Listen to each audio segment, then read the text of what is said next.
Bonsoir à toutes et bonsoir à tous pour ce deuxième dialogue de ces sessions autour des Jeux Olympiques au Collège de France. Nous allons nous arrêter sur ce qui unit à l'époque contemporaine la performance, la notoriété et la publicité, bref, sur la célébrité des sportifs. Comment les sportifs, qu'ils soient boxeurs, qu'ils soient cyclistes, qu'ils soient footballeurs, qu'ils soient rugbymen ou de toutes les autres disciplines sportives qui sont nées au cours du XXe et au début du XXIe siècle, ont-ils pu devenir, au tournant du XIXe et du XXe siècle, des figures publiques si importantes pour qu'on s'en arrache les effigies, qu'on s'en arrache parfois les vêtements, qu'on leur demande des autographes, qu'on se photographie régulièrement avec eux, seuls ou en groupe, pour qu'on les paie aussi cher, voire plus cher que les plus hauts de nos cadres d'entreprise. Ce sont les questions que nous allons aborder avec nos deux invités, avec Antoine Lilti, vous le connaissez, il est professeur au Collège de France, et il a écrit un grand livre sur cette question de la célébrité, l'invention de la célébrité, figure publique, qui a été republié récemment en poche, je crois que c'était l'année dernière. Et puis nous avons avec nous Manuel Chotet, bonsoir. Bonsoir. Vous êtes professeur de sociologie à l'Université de Lille et vous avez publié un grand livre lui aussi qui s'appelle « La valeur du footballeur », une socio-histoire d'une production collective. C'était en 2022 au CNRS. Nous allons donc parler de célébrité, de notoriété.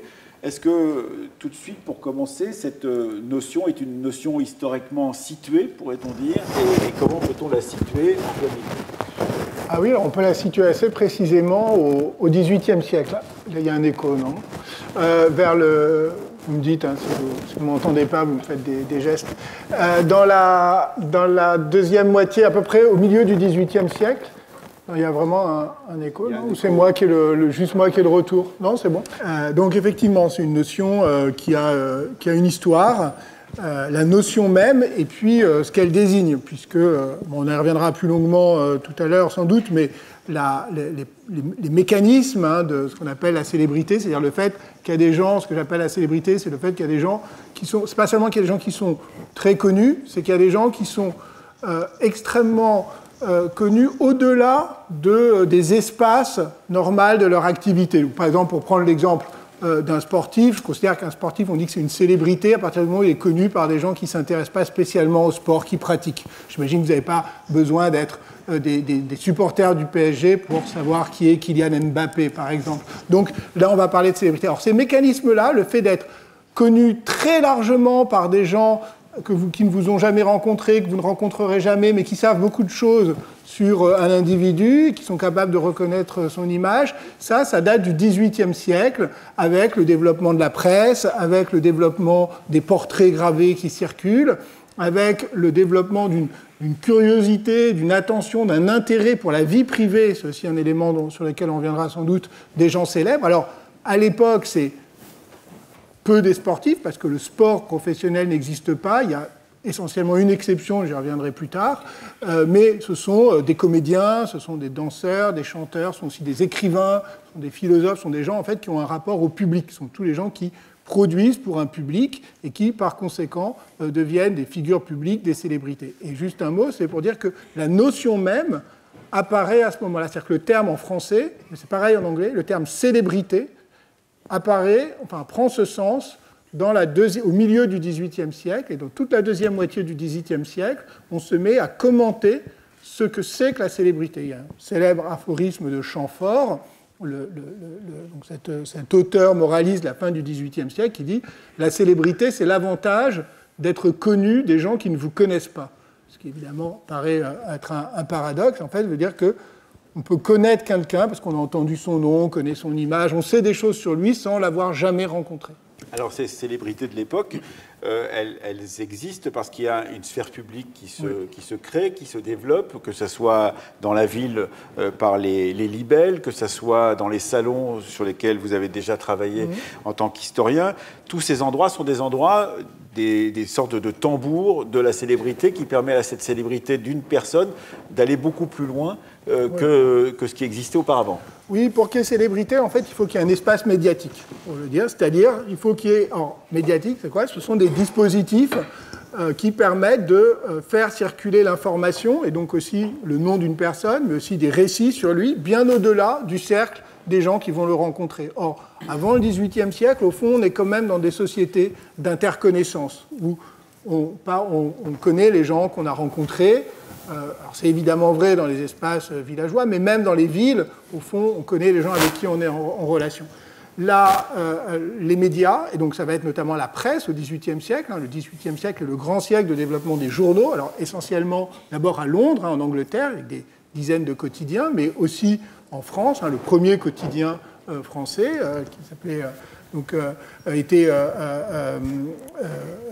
créé, le Journal de Paris a été créé dans les années 1770. Donc on a vraiment un développement d'un espace médiatique, et cet espace médiatique, il produit, comme vous disiez, une chambre d'écho, et donc un espace véritablement de nouvelles communications, des communications à distance qui permettent ces phénomènes de célébrité. Et puis, pour en ajouter encore justement sur cette célébrité, elle peut passer aussi par des objets, par la manufacture d'objets, des assiettes, des tasses, ce qu'on appellerait des goodies aujourd'hui, font partie justement de cette possibilité d'être célèbre. Et là, ce sont des personnages, alors vous l'avez dit, des comédiens, ça peut être Jean-Jacques Rousseau, ça peut être Benjamin Franklin, qui est une curiosité se promenant dans Paris à la veille de la Révolution française. Tout cela, ce sont des personnes qui ont leur effigie qui part des objets divers et qui sont vendus dans toute la France, voire dans toute l'Europe. Oui, absolument. Donc ça circule. Alors c'est le phénomène le plus nouveau et le plus massif, c'est avant même cette culture matérielle, ce sont les portraits. Et ça, c'est très nouveau. Avant, on n'a pas de portraits, on a très très peu de portraits. Le portrait, c'est officiel. À partir du XVIIIe siècle, on a des portraits gravés qui vont circuler beaucoup plus largement. Par exemple, le grand comédien anglais qui s'appelle David Garrick, on a plus de 200 portraits différents de lui, alors que les comédiens du XVIIe siècle, c'est au mieux, on en a un ou deux. Et ces portraits, ils vont se diffuser effectivement un peu partout en Europe. Et donc, portraits, mais aussi effectivement toute cette culture matérielle que sont les tasses, les papiers peints, les médaillons, donc tous ces éléments qui font qu'une figure, vraiment le portrait, alors la ressemblance n'est souvent pas exacte, mais en tout cas certains éléments qui caractérisent le personnage, par exemple Jean-Jacques Rousseau avec sa toque de fourrure et puis son habit, ce qu'il appelait son habit d'Arménien, eh bien on le reconnaît immédiatement, même lorsque la ressemblance des traits n'est pas parfaite. Alors quand vous entendez en tant que sociologue, historien, vous raconter la naissance de la célébrité, Manuel Chotet, qu'est-ce que ça fait comme écho dans votre propre travail de sociologue, et en particulier sociologue travaillant sur la valeur des sportifs et la valeur des footballeurs? De fait, ce qui vient d'être évoqué, et puis généralement les travaux d'Antoine Litti ont été très utiles pour moi, pour m'aider à penser finalement cette situation très atypique des sportifs aujourd'hui. Donc je travaillais sur le cas des footballeurs, qui ont cette particularité, ça a déjà été dit, finalement d'être des figures publiques, c'est-à-dire connues de personnes de tout le monde en fait. On estime aujourd'hui que la personne française la plus connue au monde, c'est Kylian Mbappé. De la même façon que dans les 80... À moins que ça soit Aya Nakamura, mais sans pour en discuter. En tout cas, c'est vraisemblablement pas le locataire de l'Élysée, qui est le Français le plus connu au monde. Une illustration de cela, c'est que dans le palmarès du Time en 2023, parmi les 100 personnes jugées les plus influentes au monde, il y a un Français, et ce Français, c'est Kylian Mbappé. Alors, l'influence, c'est pas la célébrité, mais on peut dire que pour arriver dans ce type de palmarès, qui d'ailleurs en dit sans doute plus sur les catégories de perception de ceux qui le produisent que sur la réalité qu'ils prétendent décrire, atteste en fait l'importance aujourd'hui accordée aux footballeurs. Donc là, en termes de visibilité d'une part, mais aussi, ça a été dit un peu en introduction, en termes de revenus. Mbappé est aussi vraisemblablement le salarié français le mieux payé actuellement. On a des données qui datent de 2020 qui montrent que parmi les 100 salariés les mieux payés en France, il y a 26 sportifs. Et de fait, plus on se rapproche de ce top 100, eh bien, plus les sportifs sont nombreux. Et voilà, ordre de grandeur, en termes uniquement de salaire, en plus il y a les sponsors, il y a les droits à l'image. Rien qu'en salaire, Mbappé a plus de 70 millions de salaires par an, ce qui est largement supérieur, par exemple, à Pouyanné, le PDG de Total. Donc il donne une illustration de cette particularité qu'ont les footballeurs, en tout cas certains d'entre eux, de conjuguer à la fois très grande célébrité, mais aussi richesse. Alors, puisque le cas de Kylian Mbappé a été abordé, vous m'avez fourni un article dans un moment particulier qui est le moment de ce qu'on appelle le Libé des historiens. C'est à la veille du début des rencontres d'histoire de Blois, des rendez-vous de l'histoire de Blois. Libération, depuis pas mal d'années désormais, demande à des historiens d'écrire des articles. Et à l'orée de la célébrité, pourrait-on dire, de Kylian Mbappé, c'est-à-dire en 2017, vous aviez écrit un article, Antoine Lilti, sur ce personnage-là, mentionnant que c'était de l'extérieur d'ailleurs que cette notoriété allait être fournie et construite, puisque c'était Gary Lineker, qui était un grand commentateur de football, mais un ancien grand joueur britannique, qui disait, quand il avait vu Kylian Mbappé sur les terrains de foot, alors qu'il était tout jeune, 17 ans, 18 ans, c'est la prochaine superstar globale. Et vous faisiez tout un article justement sur Kylian Mbappé comme nouvelle superstar globale. Vous pouvez nous en dire justement les traits de cette superstar globale qui était déjà Mbappé en 2017 ? Alors d'abord, je vous remercie de citer cet article qui est mon unique titre de légitimité à participer à cette séance, parce que c'est ma seule incursion dans le domaine des études sur le sport, et c'est un petit article de journal, donc voilà, c'est pour ça que je vous l'ai fourni, parce que sinon je me disais, mais qu'est-ce qu'un historien du XVIIIe siècle vient faire dans un débat sur les célébrités sportives? Donc voilà. Heureusement, j'ai cette petite chose. Non, voilà, ce qui m'avait intéressé, pourquoi? Alors, effectivement, vous l'avez rappelé, c'est une sorte de petit jeu où on demande aux historiens, tout d'un coup, de s'inventer journaliste. Et ce qui m'intéressait avec le phénomène de Mbappé, c'était aussi de retrouver des éléments, effectivement, que moi, j'ai vu décrits de manière générale sur le XVIIIe siècle, à propos plutôt effectivement de comédiens, d'écrivains, d'artistes, etc. Et là, de les voir en fait à une échelle qui n'a plus rien à voir, totalement démesurée, celle du star system contemporain et de la performance, mais de les voir, de les reconnaître. Et notamment, ce qu'on pouvait reconnaître, c'est effectivement cette articulation entre de la performance, parce que déjà, très tôt, Mbappé, c'était ces équipes de jeunes, presque tout le monde l'avait repéré. Donc il y a quelque chose qui n'est pas, on ne peut pas juste dire, ah mais c'est quelque chose qui est totalement fabriqué après coup. Et en même temps, il y avait un énorme travail, un investissement qui était effectivement un investissement du commentaire, qui était un investissement de ses agents, des entraîneurs, des organisateurs. Et puis il y avait aussi, ce qui m'avait frappé, ce que j'avais lu à l'époque, c'était, donc il était encore très jeune, c'était l'idée qu'il y avait un énorme travail que lui-même avait investi sur le fait de gérer sa future célébrité. Et alors notamment, il y avait des commentaires qui disaient, enfin des témoignages, parce qu'à l'époque, on pouvait encore assez facilement avoir des témoignages de sa famille ou des gens qu'il avait fréquentés, qui disaient que quand il était dans les clubs de jeunes, après l'entraînement, il avait 13, 14 ans, il s'entraînait à répondre aux questions des journalistes. Vous imaginez, donc il a 13 ans, et donc il fait des fausses interviews. Alors après, ses copains, ils vont jouer au baby-foot, et lui, il reste et il s'entraîne à faire des conférences de presse. Ce qui fait que quand il est arrivé à 17 ans, 18 ans, à Monaco, qui commençait à gagner, il était aussi un formidablement déjà bon client. Et je rappelais aussi qu'à ce moment-là, on avait commencé à dire c'est le petit Obama. Alors, qu'est-ce que ça veut dire le petit Obama? Maintenant, on a un peu oublié parce qu'on ne fait plus cette comparaison, mais c'était deux choses. C'était à la fois le fait qu'il parlait très bien, alors, il ne parlait peut-être pas aussi bien qu'Obama, mais enfin, en tout cas, pour un footballeur professionnel, il tranchait avec les formes habituelles d'expression parce qu'il s'était entraîné très tôt et parce qu'il avait très tôt conscience que ça faisait partie de son métier. Il était souriant. Très souriant, s'exprimant bien, toujours disponible, etc. Et par ailleurs, évidemment, petit Obama, c'était aussi parce qu'il y avait un symbole. C'est-à-dire que la célébrité, c'est à la fois un travail médiatique pour construire au-delà de la performance, alors pas sans la performance, mais au-delà de la performance, un personnage public qui n'est pas juste le sportif, mais qui est le sportif en quelque sorte augmenté par sa visibilité et sa résonance médiatique. Et puis, en général, quand un sportif atteint un certain degré de célébrité, c'est aussi qu'il incarne quelque chose, on va sans doute en venir, il y a plein d'exemples, mais qu'il incarne quelque chose au-delà de la seule performance sportive. Et au moment de son éclosion, c'est l'hypothèse que je faisais, c'est qu'à ce moment-là, Mbappé représentait l'anti-Anelka. Hein, c'est-à-dire on était après, pour ceux qui s'intéressent au foot, on était après le moment où Nicolas Anelka avait représenté le mauvais garçon. La révolte voilà. des joueurs de foot de l'équipe de France à Krishna, voilà. en Afrique du Sud, effectivement. Et Anelka qui disait, lui, je préférerais qu'on ne parle pas de moi. Donc, effectivement, il y a cette idée qu'il y a deux figures qui sont peut-être les deux revers d'une même médaille, cette célébrité des sportifs sur lesquels vous avez travaillé, Manuel Chotet.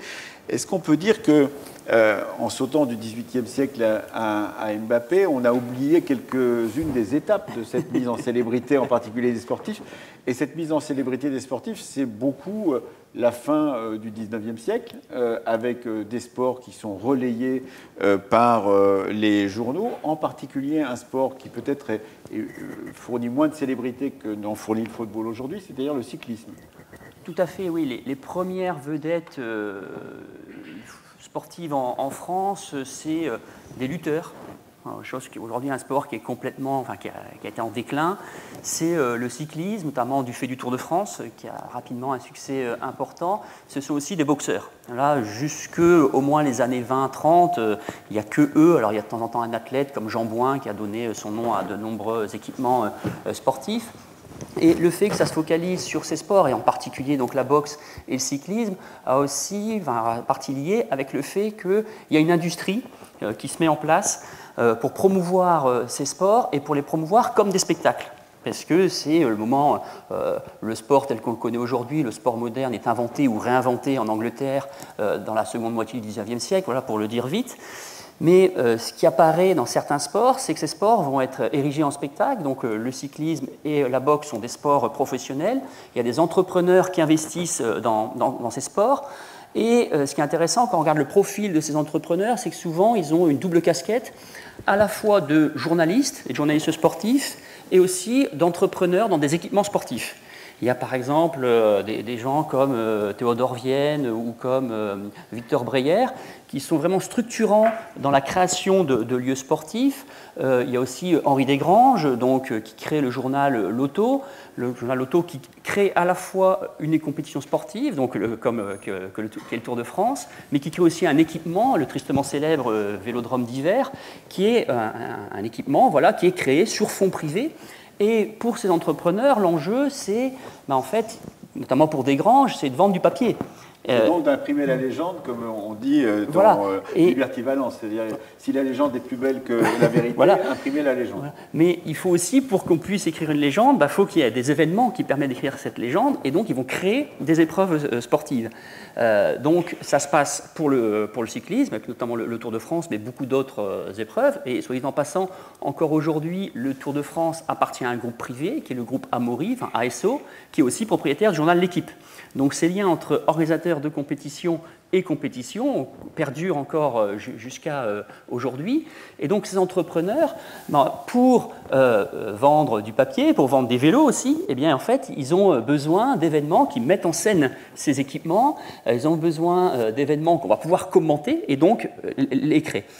Ils ne font pas seulement les créer, matériellement, mais ils les créent aussi symboliquement, en créant toute une histoire finalement autour de ces épreuves. Et avant l'épreuve, on parle de l'épreuve, on la met en tension, on la met en énigme, on la dramatise. Ensuite, on commente l'épreuve.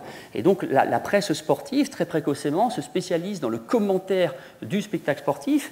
Et un élément central de ce commentaire sportif et de la mise en avant de ce spectacle, ça consiste à mettre en avant des vedettes, des têtes d'affiche, et aussi rapidement en créant des rivalités. Avec l'idée, et jusqu'à encore aujourd'hui, on voit que ce modèle rhétorique, scénaristique est très structurant dans le sport, et ça se met en place globalement dans les années 1900, 1910.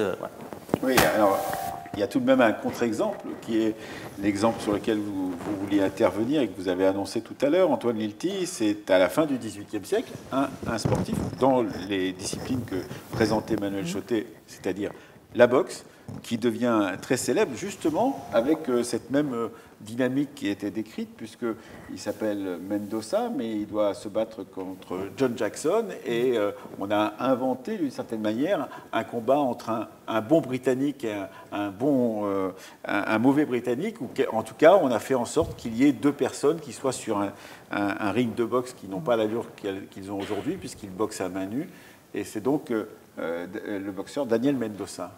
Oui, Daniel Mendoza, c'est un parcours très intéressant. C'est sans doute la première vraie célébrité sportive, célébrité de la boxe. On est au moment, donc c'est les années 1780, on est au moment où la boxe commence à... Alors, on n'est pas encore dans l'organisation comme à la fin du 19e siècle avec des associations professionnelles qui organisent les combats, mais on a néanmoins une organisation des règles.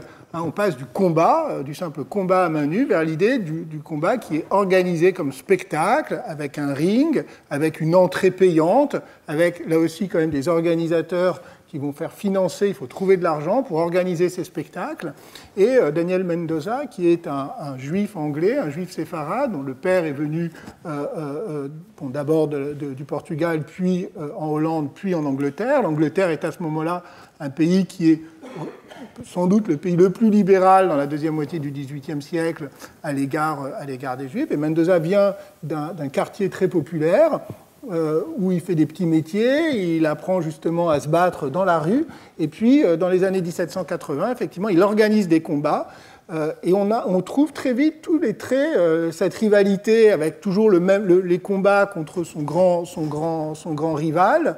Il s'appelait Humphreys, il était surnommé le gentleman. Le gentleman. Donc lui, il y avait le petit juif contre le gentleman. C'est ça. Mais en même temps, ce qui est plus compliqué que ça, c'est qu'en fait, Mendoza, justement, il va très vite incarner la boxe comme le sport anglais. Parce que ce qui fait le succès de la boxe à ce moment-là, c'est que ça devient le sport anglais, le sport national, opposé à l'escrime, qui est considéré comme...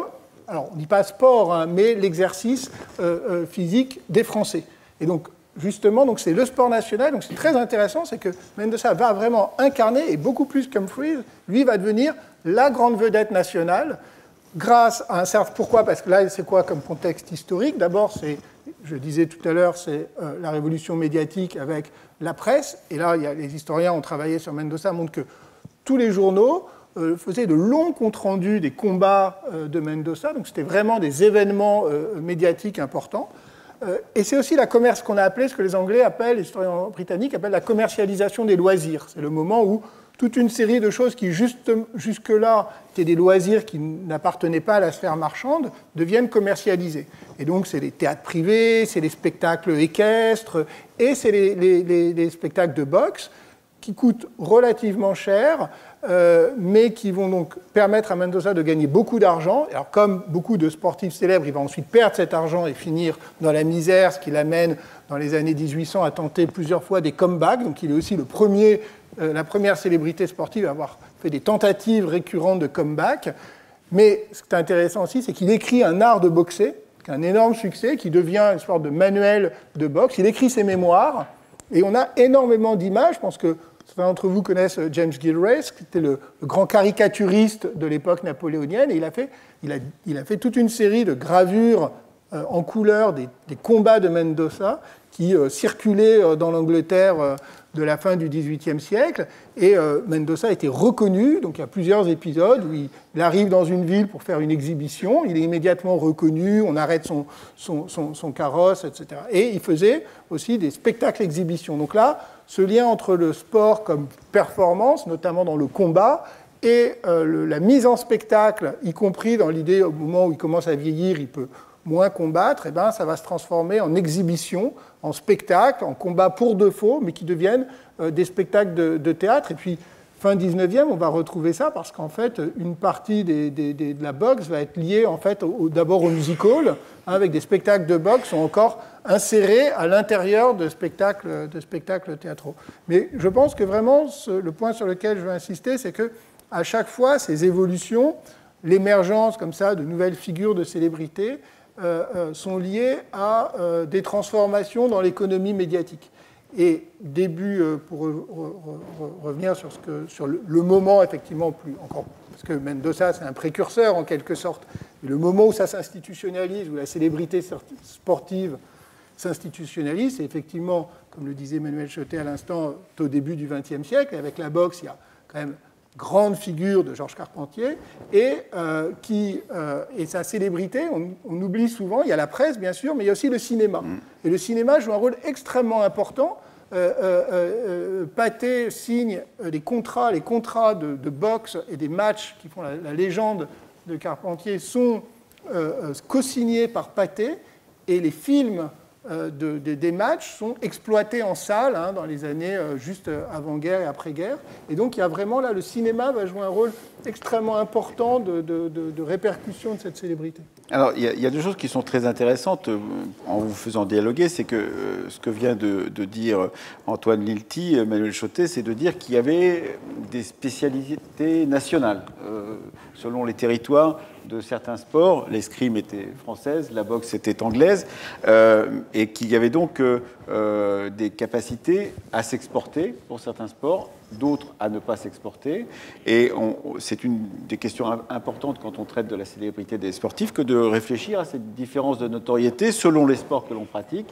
Certes, le football est devenu un sport mondial, ça n'est pas le cas du rugby par exemple, et donc on peut être célèbre un peu partout, sauf dans des endroits très importants en termes numériques, comme l'Inde, où c'est le cricket qui l'emporte sur le football. Oui, tout à fait. En fait, là, quand on a pris l'un et l'autre l'exemple de Kylian Mbappé, avec cette idée que tout le monde connaît Mbappé, j'ai suggéré qu'il était sans doute le Français le plus connu au monde. Mais il faut aussi avoir en tête qu'un sport comme le football, en fait, ça, c'est un point d'aboutissement. Ça n'a pas toujours été le cas. Et il n'y avait rien de naturel dans le fait que la compétence, l'habileté balle au pied puisse conférer une telle célébrité à ceux qui la possèdent. Et une des meilleures illustrations qu'on peut avoir de cela, c'est que dans certains pays du monde, le football est une pratique reléguée. Typiquement l'Inde, relativement aussi en Amérique du Nord, aussi en Océanie. Et si on va avoir une bonne illustration de ça, je pense qu'il faut prendre le symétrique. En l'occurrence, le joueur de cricket aujourd'hui, sans doute le plus connu au monde, est un Indien qui s'appelle Virat Kohli, dont vraisemblablement personne n'a jamais entendu parler dans cette salle, et qui est, en termes, quand on regarde le classement des sportifs qui ont le plus de followers sur Instagram, eh bien, il est numéro 3 mondial. Donc le numéro 1, c'est Cristiano Ronaldo, un footballeur, le deuxième, c'est Lionel Messi, et le troisième est un joueur de cricket dont on n'a jamais entendu parler.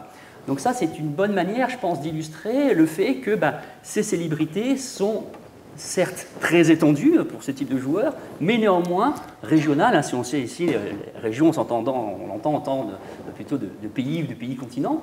Voilà, donc ça, c'est un point, je pense, important à rappeler, qui oblige à avoir en tête que finalement la situation qu'on connaît aujourd'hui est un produit historique. Et moi, le but de mon travail, c'était précisément d'essayer de rendre compte de ce processus qui conduit à ce que début 20e, le football est une pratique tout à fait secondaire, tout à fait reléguée dans un pays comme la France. Comment cette pratique peut passer du statut qui est celui début 20e au statut qui est le sien aujourd'hui. Un siècle plus tard. Un siècle plus tard, où les records d'audience à la télévision française sont systématiquement atteints lors de matchs de l'équipe de France de football masculine. Voilà. Donc, tout ce processus social sur lequel on aura le temps de revenir, qui s'est passé, ça s'est passé dans certains pays, mais pas dans d'autres.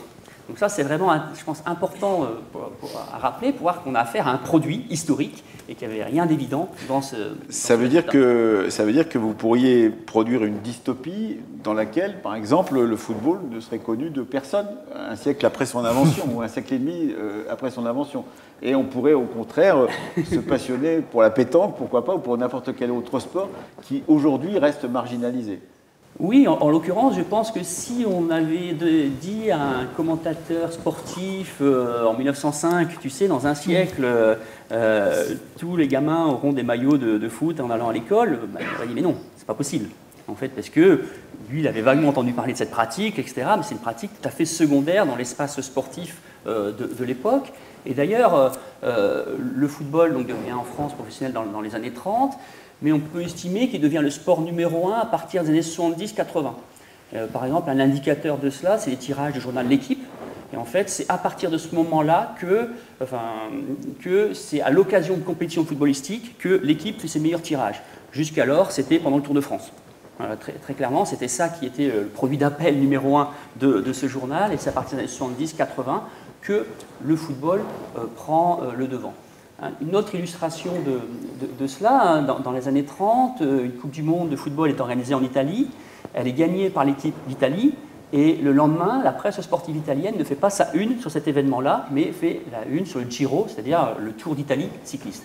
Donc il y a une manière d'illustrer en fait le rapport de force qui existait entre les différentes disciplines. Et donc à ce moment-là, les grandes vedettes sportives étaient des boxeurs et des cyclistes. Alors ce qui est très intéressant, c'est que ces grandes vedettes sportives, par exemple de boxe ou de sport, de cyclisme, sont des individus.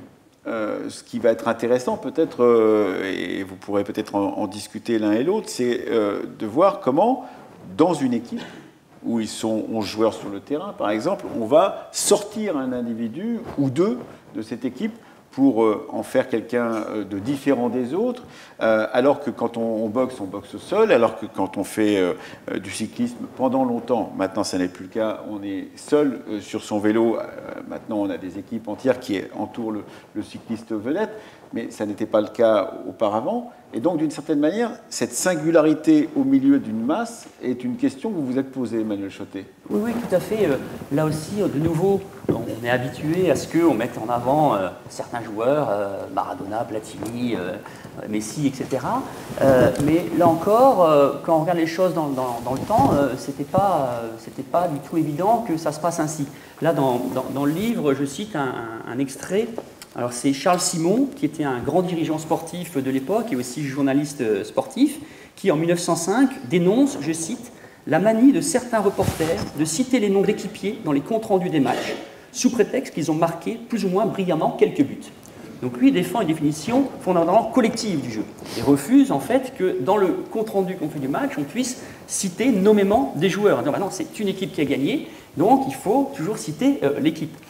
Aujourd'hui, on voit bien qu'on n'est plus du tout sur ce modèle-là, puisque ce qui prévaut, c'est vraiment une lecture très individualisée du jeu, qui se repère, par exemple, sur un plan contractuel. Dans un même collectif de travail, il n'y a pas deux joueurs qui ont le même contrat, mais aussi dans la manière dont on regarde ce sport, ou dans la manière dont il nous est donné à voir.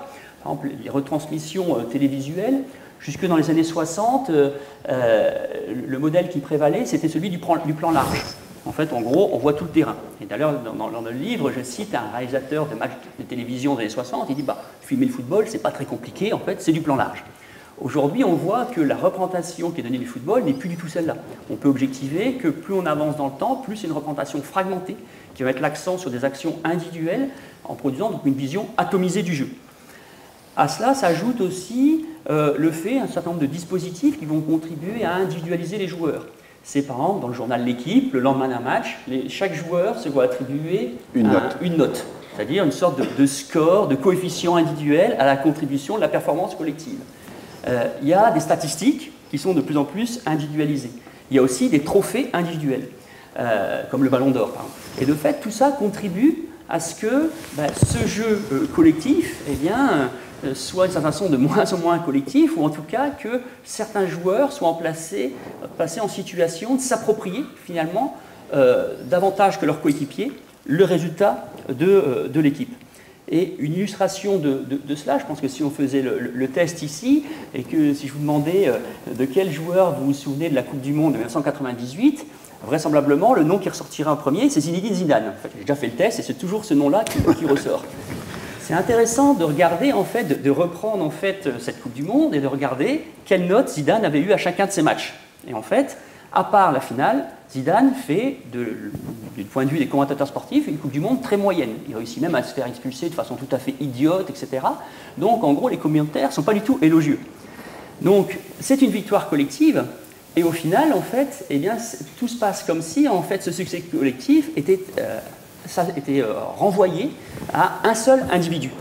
Et quand on regarde en fait les joueurs qui avaient eu les meilleures notes dans le journal L'Équipe le lendemain, c'est Marcel Desailly, c'est Emmanuel Petit, c'est Lilian Thuram, donc des joueurs dont les amateurs du football se souviennent, mais qui pour les autres sont sans doute davantage passés dans l'oubli que Zinedine Zidane. Oui, mais comme vous disiez tout à l'heure, Antoine Lilti, il y a sûrement quelque chose qui dit que la notoriété, la célébrité passe par autre chose que l'exploit soi-même. C'est-à-dire il portait avec lui, Zinedine Zidane, cette idée de la France Black Bomber, et puis de la représentativité du sud de la France, de Marseille, grande ville de football.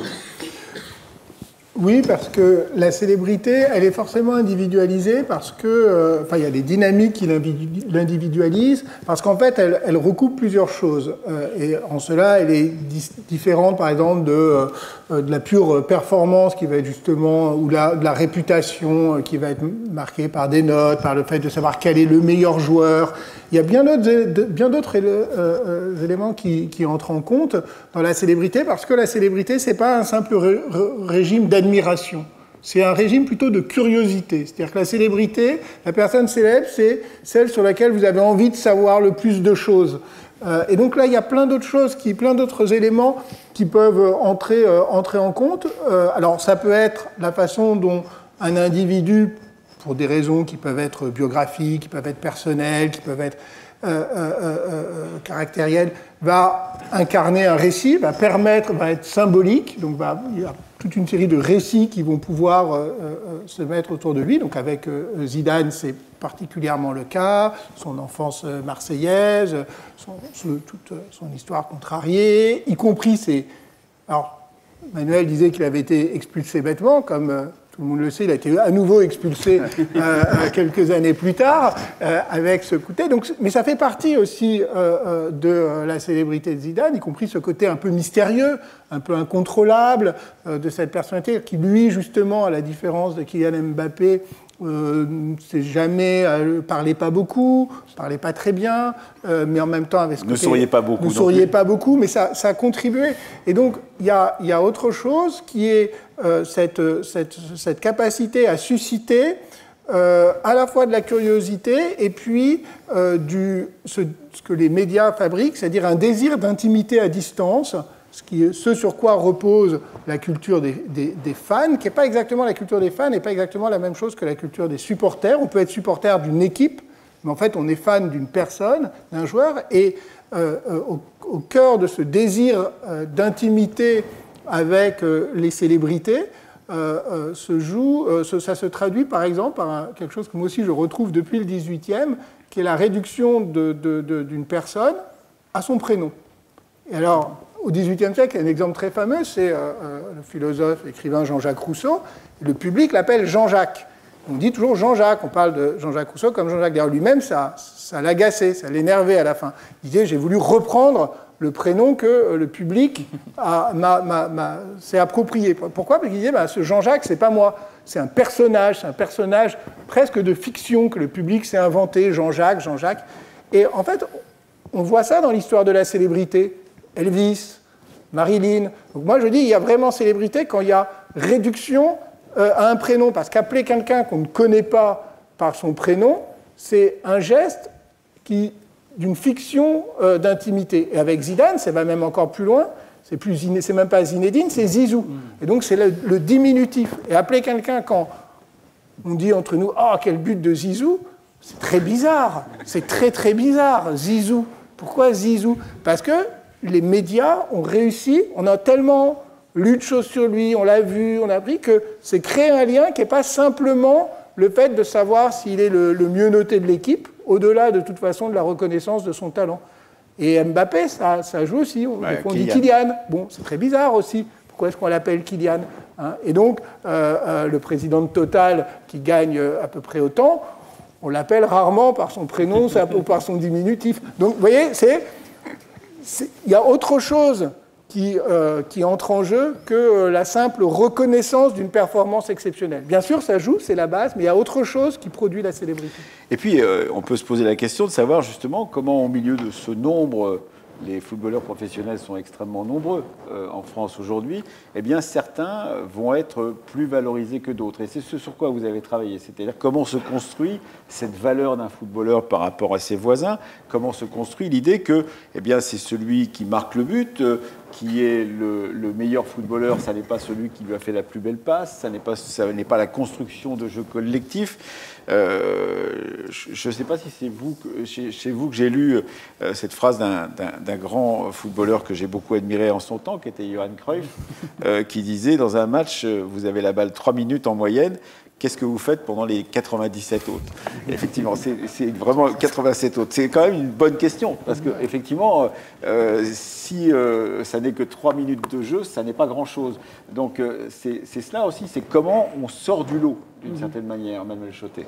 Oui, pour que certains joueurs sortent du lot, il faut d'une part qu'il y ait une logique d'individualisation, sur laquelle on a déjà évoqué rapidement, mais il faut aussi ensuite qu'il y ait une hiérarchisation entre ces joueurs.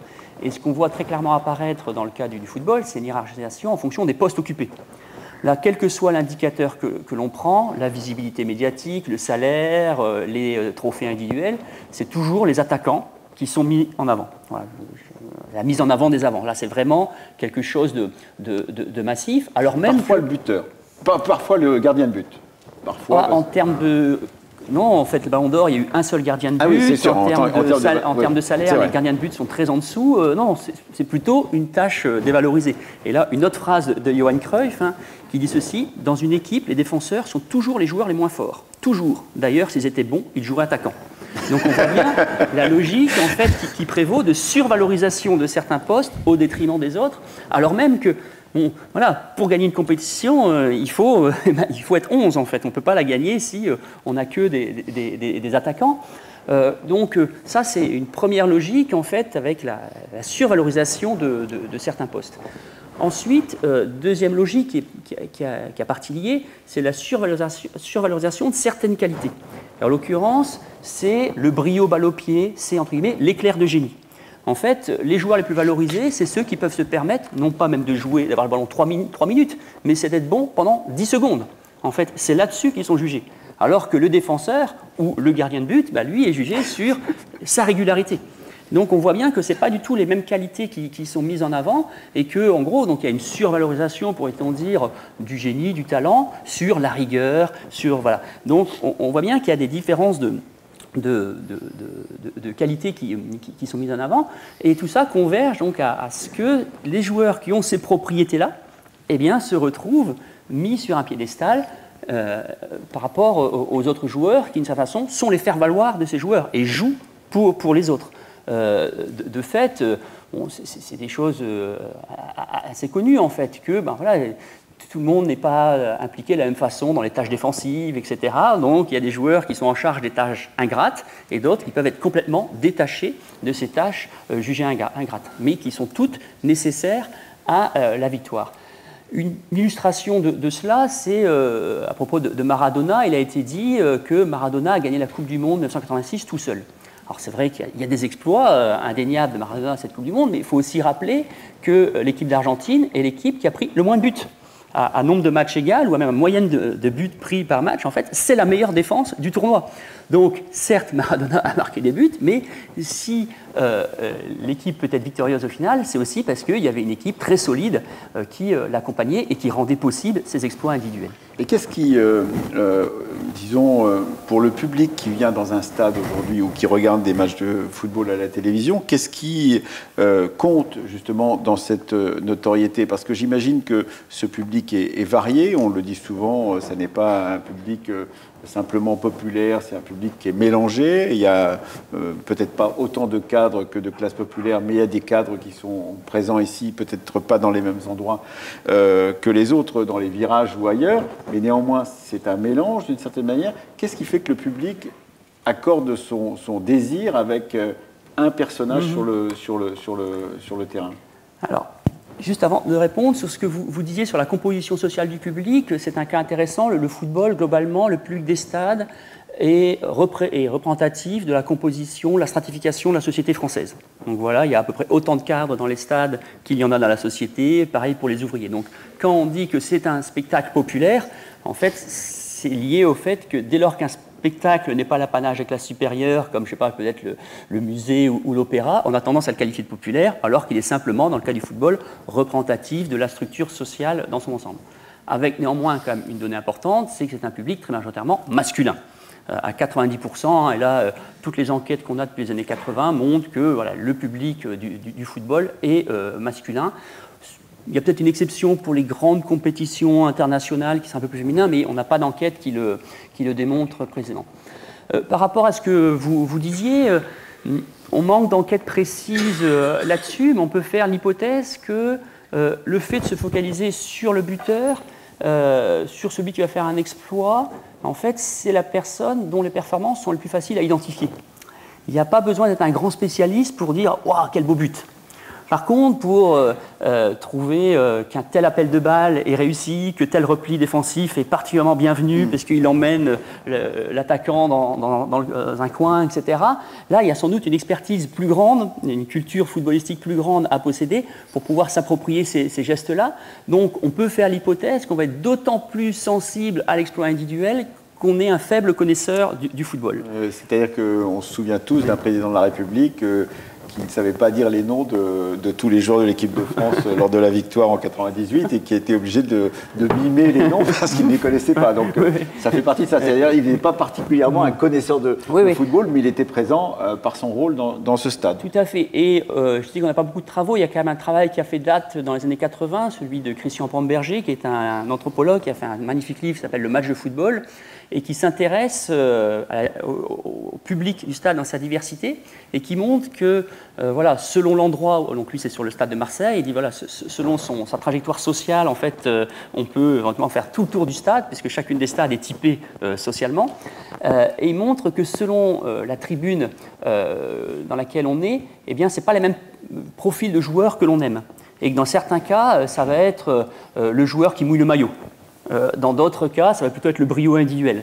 Donc, en fait, le football est un signifiant polysémique, nous dit Pamberger, et chacun peut aller y puiser ce qui l'intéresse, en fait. Et donc, on peut trouver à s'incarner, les valeurs dans lesquelles on se reconnaît, on va les voir s'incarner dans tel joueur plutôt que dans tel joueur. Et certains peuvent apprécier le défenseur rugueux parce que voilà, il tient sa place, etc. Il ne se laisse pas faire, alors que d'autres vont préférer d'autres types de joueurs. Et on a des enquêtes, par exemple, sur la réception du cas Maradona à Naples. Et en fait, on interrogeait des gens à l'époque, ils disaient quand même Maradona, vie dissolue, cocaïne, etc., etc. Mais non, en fait, il a raison, en fait. Si moi, j'étais à sa place, je ferais la même chose. Et en fait, finalement, la revanche populaire contre les grands, Naples versus Rome, etc., etc. Et que donc, il était une sorte de revanche par la ruse pour se reconstruire une dignité. Et en fait, il incarnait finalement toutes les valeurs napolitaines, enfin, telles que une partie du peuple napolitain s'est représentée. Alors, une des questions, on avance dans le temps, mais une des questions, pourrait-on dire, Antoine Lilti, c'est comment cette célébrité vous fuit ?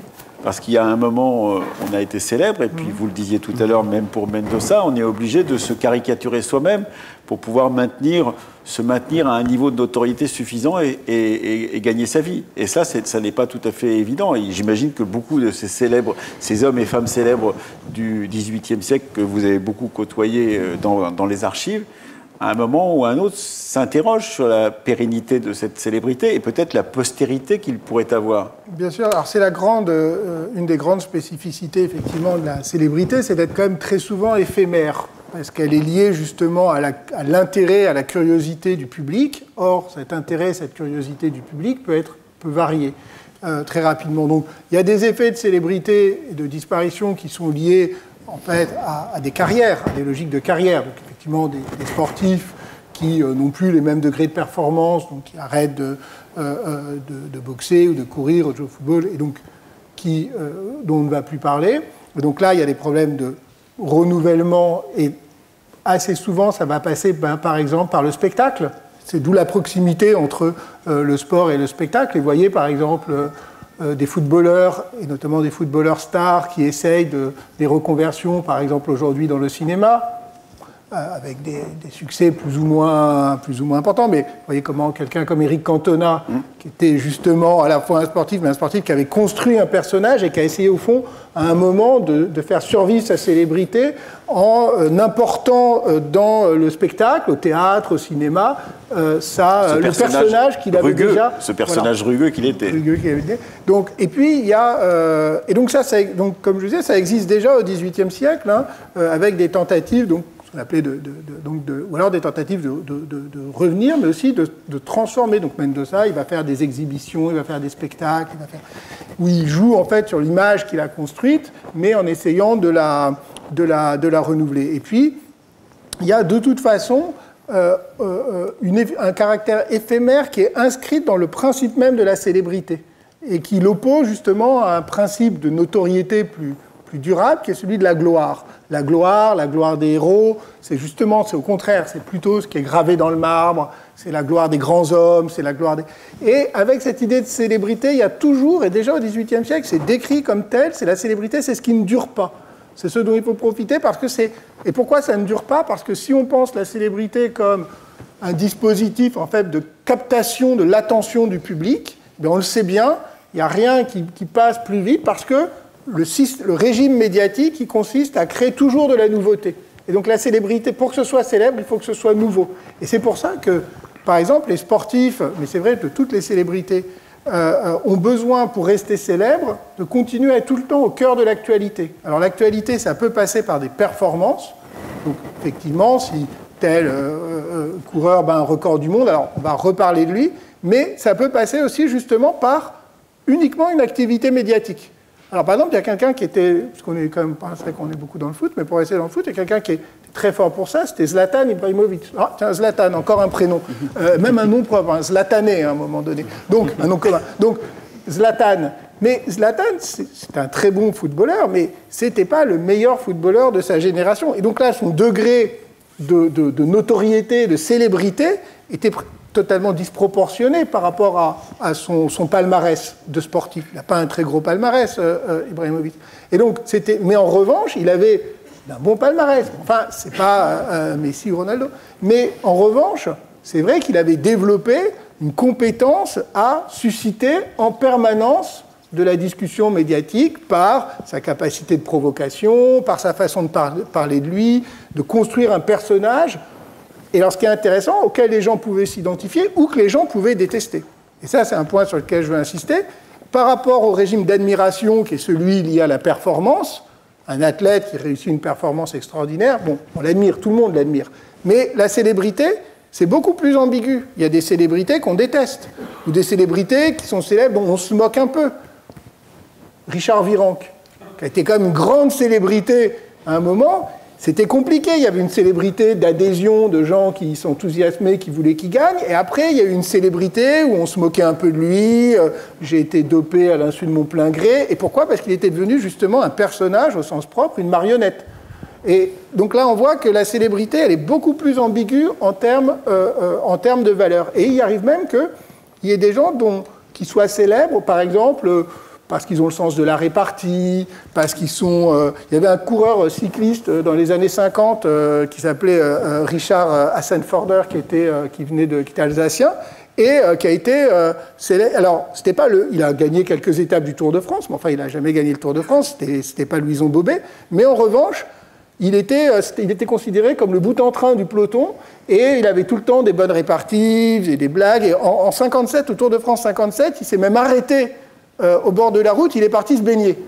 Il est remonté, alors tout le monde en a parlé, et ce qu'on pense maintenant, c'est qu'en fait, il avait un accord avec Paris Match. Il avait un accord avec le photo, et donc on a la photographie où il sort. Alors à l'époque, il n'y a pas des photographies tout le temps, et donc on le voit sortir avec son vélo, il s'est baigné, il est tout collant, et en fait, on dit tiens, c'est incroyable, et en fait, il avait un accord avec le photographe de Paris Match qui l'attendait pour qu'il se baigne. Voilà, donc il faisait des facéties, il était très célèbre pour ça, presque plus que pour ses performances propres.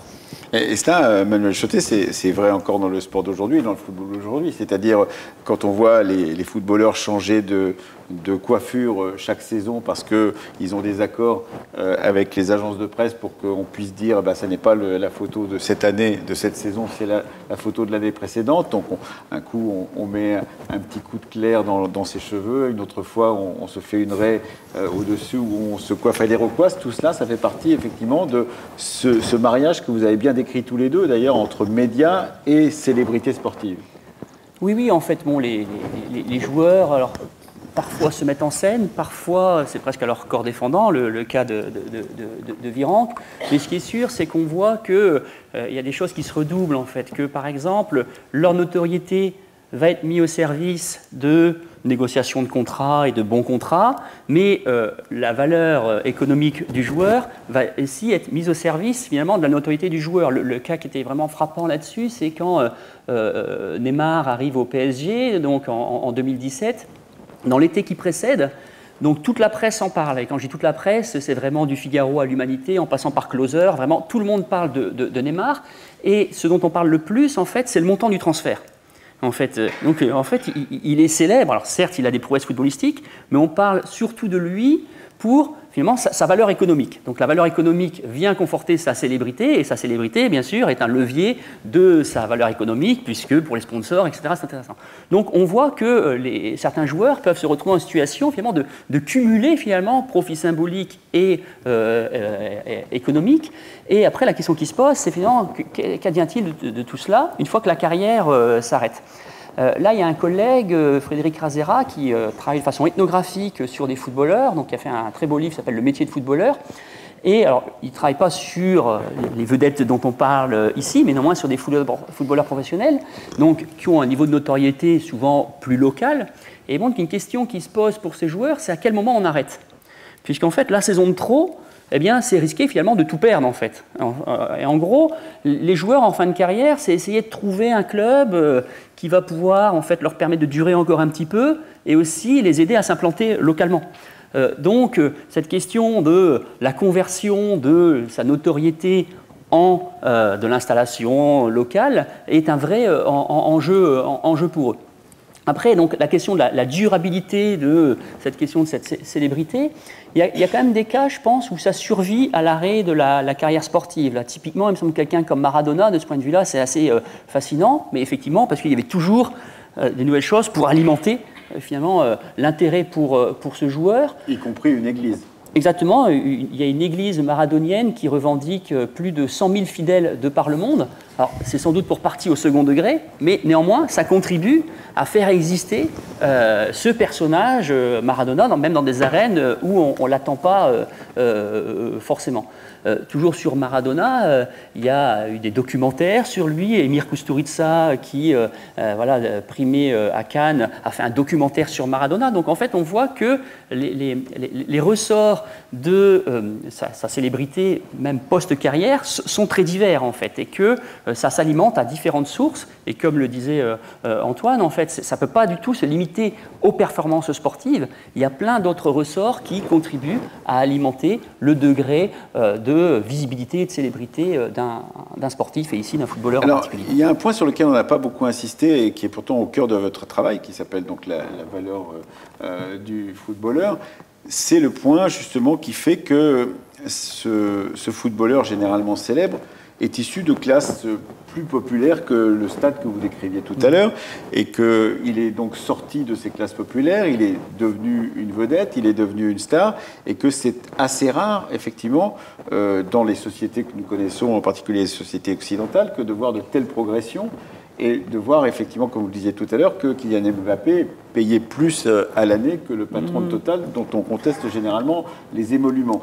Et là, effectivement, il y a quelque chose de très intéressant qui correspond à une notoriété qui... Est-ce qu'il y a une dimension morale à cette notoriété, à cette célébrité-là, en se disant tout compte fait, c'est une revanche des plus pauvres sur les plus riches, dans une société qui se voudrait plus égalitaire qu'elle n'est. Quels sont les ressorts justement de cette notoriété ou de cette célébrité-là au point de vue financier ? Oui, alors c'est vrai que le cas du football est extrêmement intéressant du point de vue que vous venez de décrire, et il est même aussi à un autre titre. Donc le premier titre, c'est un univers qui consacre des individus très majoritairement issus de milieux populaires ou de petites classes moyennes, qui n'ont pas fait d'études et qui sont souvent issus de l'immigration. Donc, c'est-à-dire des individus qui, structurellement, statistiquement, ne sont pas des très bons candidats à la réussite sociale. Quand on regarde les élites culturelles, politiques, économiques en France, ce n'est pas du tout ce profil-là. Donc là, ça, c'est une première énigme. Mais deuxième énigme, c'est aussi qu'ils sont des salariés. Et ils se retrouvent dans une situation très particulière où, en fait, si on regarde la chaîne de commandement d'un club, en fait, ils sont des salariés d'exécution. En fait, le joueur et sous la direction d'un entraîneur qui lui-même dépend de cadres dirigeants du club. Et dans le cadre du football, il y a toujours dans chaque équipe au moins un joueur qui gagne plus que son donneur d'ordre immédiat, l'entraîneur, qui lui-même gagne plus que les cadres dirigeants du club. Donc en fait, c'est une situation très atypique où ce sont d'une part des salariés relativement subalternes dans la division du travail et qui en plus ont le recrutement social que vous avez évoqué, qui sont sur le devant de la scène. Et donc ça en fait une sorte d'énigme, en fait, comment ça c'est possible. De fait, on voit, pour répondre vraiment directement à la question, que cette situation suscite un double discours, qui peut paraître tout à fait paradoxal, mais deux discours très différents qui cohabitent. Un premier discours qui va être un discours de valorisation. En fait, le cas du sport, en général, et du football en particulier, un endroit, en fait, une sorte d'incarnation par excellence du mérite. En fait, c'est un univers, finalement, où il n'y aurait pas de barrière à la réussite, où même le plus petit, Franck Ribéry, qui naît dans le quartier du Chemin Vert à Boulogne-sur-Mer, peut accéder au sommet de la hiérarchie mondiale de son sport. Donc l'idée, voilà, ça consacre le mérite peut-être beaucoup plus que dans d'autres univers. Mais il y a un autre discours qui peut paraître contradictoire, qui est de critiquer cela. Et si on reprend le cas Ribéry, qui est comme quelqu'un sur lequel des formes massives de mépris social, de racisme de classe ont été mises en œuvre, il faut quand même rappeler que Ribéry parle allemand, parle italien, parle sans doute mieux certaines langues étrangères que des personnes qui le critiquent et le fustigent au nom de sa prétendue bêtise. Donc, c'est ça aussi qui est intéressant, c'est le double discours dont les footballeurs sont l'objet, à la fois de survalorisation, et notamment quand l'équipe gagne, modèle équipe de France 98, et au contraire, les joueurs qui sont les mêmes structurellement, qui se font vilipender, les racailles de la République, etc., quand l'équipe perd, donc par exemple en 2010, en Afrique du Sud, dont on a parlé tout à l'heure. Oui, Antoine Lilti, sur ces aléas de la notoriété, pour dire... Oui, alors... Bon, ce qui est très intéressant, par exemple, sur la question alors, il n'y a pas que la question du salaire, mais sur la question du salaire et des inégalités de revenus, c'est qu'au XVIIIe siècle, on constate déjà l'émergence de ce type de polémique, et notamment autour des revenus des danseurs et de l'opéra ou des chanteurs, et notamment en Angleterre, puisque en Angleterre, ce sont des théâtres privés. Alors en France, vous savez, c'est différent. Le théâtre ou l'opéra sont essentiellement, même si les théâtres privés commencent à se diffuser, sont essentiellement privilégiés, donc liés à la monarchie. Mais en Angleterre, on a un développement des théâtres privés et des opéras privés, et donc une augmentation des salaires et une mise en avant justement des vedettes. Et il y a un moment, un danseur de l'opéra de Paris qui vient faire des tournées à Londres, payé très cher par des entrepreneurs de spectacles londoniens, et dans la presse anglaise, ça suscite toute une série de polémiques sur le thème « Il est beaucoup trop payé ». Et c'est quand même incroyable que quelqu'un gagne en une soirée pour danser autant qu'un honnête laboureur pendant un mois de travail. Et donc cette idée-là, on la trouve à ce moment-là, évidemment en lien avec le développement, les premiers éléments de cette culture de la célébrité, mais bien au-delà, ce que vous disiez à l'instant, c'est-à-dire en fait la fragilité de cette notion de célébrité. On pourrait penser, en fait, la célébrité avait tout pour être la grandeur démocratique. Tout le monde peut y accéder, et elle repose sur l'avis du plus grand nombre, c'est-à-dire sur le public. Donc, au fond, c'était la valeur démocratique par excellence, et c'est pas ce qui s'est passé. Si on suit du XVIIIe jusqu'à aujourd'hui, on a toujours eu un discours. Alors, on a effectivement des formes de valorisation des gens célèbres, mais en revanche, on a presque toujours eu un discours extrêmement critique autour des mécanismes de la célébrité. Les gens disent cette idée que finalement la célébrité c'est un peu vulgaire, que la célébrité c'est éphémère, qu'au fond la célébrité c'est pour les gens qui n'ont pas vraiment de talent, que les gens qui ont vraiment du talent, eux, ils sont reconnus pour leur mérite, et que finalement la célébrité, comme disait un critique américain, c'est uniquement les gens qui sont connus pour être connus. C'est-à-dire au fond une espèce de dimension un peu tautologique de la célébrité qui s'est encore plus diffusée aujourd'hui avec la télé-réalité, avec tous les réseaux sociaux, etc. Donc tous ces éléments. Et donc cette fragilité, moi je l'interprète parce que justement dans son lien avec la notion de talent. Et au fond on peut dire qu'à la fin du XVIIIe siècle, la Révolution française met à bas une société qui est une société hiérarchique où les inégalités, elles étaient très importantes, elles étaient criantes, mais elles étaient justifiées par un système idéologique très puissant qui était celui des corps, celui de la noblesse, celui donc d'une société hiérarchique. Elle met en place une société égalitaire. Mais dans cette société égalitaire, il il y a énormément d'inégalités qui persistent, qui sont des inégalités d'emploi, qui sont des inégalités salariales, qui sont des inégalités de reconnaissance, qui sont des inégalités de notoriété, donc de célébrité. Et la notion qui est mise en avant pour justifier, c'est justement le talent ou le mérite. C'est dans la Déclaration des droits de l'homme et du citoyen, hein, c'est les vertus et les talents. Et qui justifient en fait potentiellement qui sont les nouveaux critères en fait du mérite. Et donc on va avoir en permanence une espèce de tension au cœur de la modernité entre alors soit une critique absolue des inégalités, soit une tentative de justifier les inégalités à partir du talent et donc plutôt qu'à partir de la célébrité, qui est au fond on a deux pôles d'individualisation très fort, mais la célébrité reste au fond une grandeur assez largement illégitime, sans doute liée à cette idée, à la méfiance autour des jugements du public, et au fait à l'idée justement que c'est une grandeur qui est à la fois très inégalitaire, puisqu'on peut avoir des écarts qui sont énormes, très rapides et difficiles à justifier, et en même temps qu'elle repose sur un jugement qui n'est pas assuré, puisque c'est une espèce de jugement immédiat qui est en fait l'acclamation de la foule, même s'il est ensuite médiatisé. Emmanuel Chotet. Oui, là-dessus, là où le sport est vraiment intéressant, c'est que, contrairement, je pense, à d'autres univers où il peut y avoir une très forte déconnexion entre ce qui engendre la célébrité et ce qui engendre la reconnaissance par les pairs, etc. Je ne sais pas, on prend le cinéma... la célébrité va être du côté de Danny Boone, et puis la reconnaissance par les pairs va être du côté de Jean-Luc Godard, donc avec une très grande déconnexion des deux côtés, des deux pôles. Dans le cas du football, en fait, c'est ceux qui sont reconnus comme les plus habiles, au regard des critères définis comme les plus importants, qui sont aussi les plus célèbres. Et ça, c'est vraiment un cas, je trouve, intéressant, en fait. Et du coup, ça rend peut-être difficile la critique de la célébrité en disant bah, mais en fait, c'est le meilleur. En fait. Du coup, il y a vraiment ici une spécificité, je pense, liée au sport qu'on retrouve moins dans les pratiques culturelles habituelles.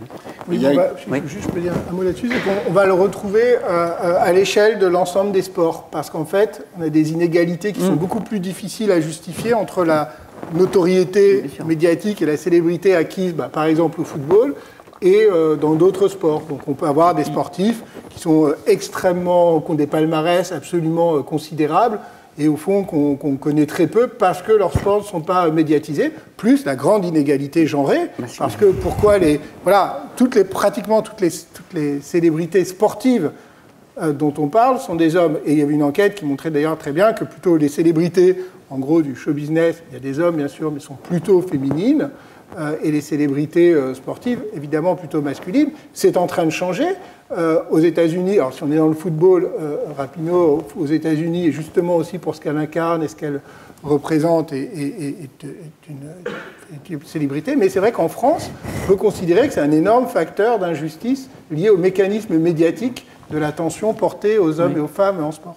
Oui, c'est ce que j'avais levé la main pour évoquer ça. En fait, l'injustice première, c'est ça, c'est la différence entre le sport des hommes et le sport des femmes. À titre d'illustration, le joueur de football le mieux payé actuellement en France gagne à peu près 120 fois plus que la joueuse la mieux payée. Voilà, pour donner un peu l'ordre de grandeur. Donc en fait, on a un niveau d'inégalité salariale qui est vraiment gigantesque en termes de visibilité, etc. On est sur c'est difficile de le mesurer aussi précisément, mais enfin, on est aussi sur des mondes très différents. Les seuls endroits où c'est peut-être un petit peu différent, c'est dans les sports étiquetés féminins. Par exemple, la gymnastique, les vedettes, les grandes vedettes historiques, Nadia Comaneci, Simone Biles actuellement, voilà, sont des pratiquantes. Mais c'est que dans quelques sports. De fait, quand on regarde la une de l'équipe, il y avait un comptage qui a été fait de mémoire sur l'année 2017, donc à peu près 365 unes, et il n'y en avait que 5 consacrées à des sportives. Illustration aussi de cela tout récemment, cet été, lorsqu'il y a la Coupe du Monde féminine de football, l'équipe de France est en quart de finale. Le quart de finale a lieu un samedi. Ce samedi est aussi le jour de la reprise du championnat de Ligue 1 en France. Dans l'équipe, ce jour-là, les 19 premières pages du journal sont consacrées à la reprise du championnat de Ligue 1 et ce n'est qu'après que le quart de finale féminin est évoqué. Alors que sportivement, on est bien sur des choses très, très différentes. Et de fait, quand on regarde le profil, à quelles conditions une sportive peut se retrouver en une de l'équipe, première condition, mais il ne faut pas qu'il y ait d'exploits masculins en même temps. Quand l'année où Julien Alaphilippe prend le maillot jaune, c'est un jour où l'Olympique Lyonnais chez les femmes gagne la Champions League, eh bien la une, c'est Julien Alaphilippe et pas le football féminin. Ça, c'est la première condition. Deuxième condition, il faut être française. Donc c'est uniquement quand les championnes françaises font des exploits et qu'elles ne sont pas concurrencées par des exploits masculins qu'elles peuvent se retrouver en une. Avant de donner la parole à la salle pour quelques questions, ce cycle de rencontres a lieu au moment des Jeux Olympiques, en préparation des Jeux Olympiques. Ces Jeux Olympiques, ils laissent tout compte fait une faible part au football, qui est le sport le plus pratiqué, en tous les cas, et médiatique au monde. Est-ce que d'une certaine manière, ça n'est pas très intéressant que de voir comment cette institution qui s'appelle les Jeux Olympiques, née à la fin du 19e siècle, en même temps justement que ces sports que vous avez décrits tout à l'heure, Manuel Chotet, persiste en développement ou en maintenant des sports qui sont moins pratiqués, moins connus, moins célèbres, que ce soit le hockey ou des sports tels que l'escrime ou l'équitation, quand justement partout ailleurs ce sont des sports bien plus populaires et bien plus rentables économiquement qui l'emportent. Oui, alors de fait, c'est vrai que dans la hiérarchie des sports olympiques, le football arrive très très loin. Les sports dominants aux Jeux Olympiques, c'est l'athlétisme, la natation, éventuellement aussi la gymnastique, voilà, globalement. Le rugby à 7 après l'arrivée d'Antoine Dupont, ça fera partie les aussi. pays dans lesquels le pays a des chances d'avoir des médailles. Oui. Très concrètement, on peut faire l'hypothèse que cet été, si vous regardez les Jeux Olympiques à la télé depuis la France, il y aura beaucoup de judo. Par contre, si vous regardez les Jeux Olympiques depuis l'Angleterre, il y aura à peu près 0 minute de judo. Donc il y a vraiment un traitement très nationalisé de l'événement. Bourdieu parlait à propos des Jeux Olympiques d'une double production du spectacle sportif. Il est d'abord produit une première fois dans le stade, etc. Et ensuite produit une deuxième fois médiatiquement. Et je vous invite vraiment à faire l'expérience si vous êtes à l'étranger cet été. Et l'idéal, ce serait d'être une partie dans les JO en France et l'autre partie à l'étranger. Et vous verrez, ce n'est pas la même compétition qui apparaît. Et par exemple, on peut faire l'hypothèse qu'il n'y aura pas beaucoup de hockey sur gazon à la télévision française. Si vous allez aux Pays-Bas ou dans des sports où c'est un sport important avec des chances de médaille, il sera très diffusé. Voilà, peut-être pour... J'ajoute qu'il est une troisième, à mon avis, on pourrait dire qu'il est produit une troisième fois. Il est produit dans les commentaires suscités, parce que ça, c'est une chose qu'on connaît bien maintenant, justement, que les sociologues des médias ont très bien montré, parce qu'il y a la diffusion ou le récit dans la presse ou la diffusion à la télé, mais le moment où vraiment le spectacle, et notamment la production du vedettariat et de la starification se fait, c'est dans les discussions que suscite l'événement sportif médiatisé, et c'est là qu'au fond, il est approprié par le public. Merci beaucoup. On s'arrête ici et à la prochaine pour une nouvelle séance autour des Jeux.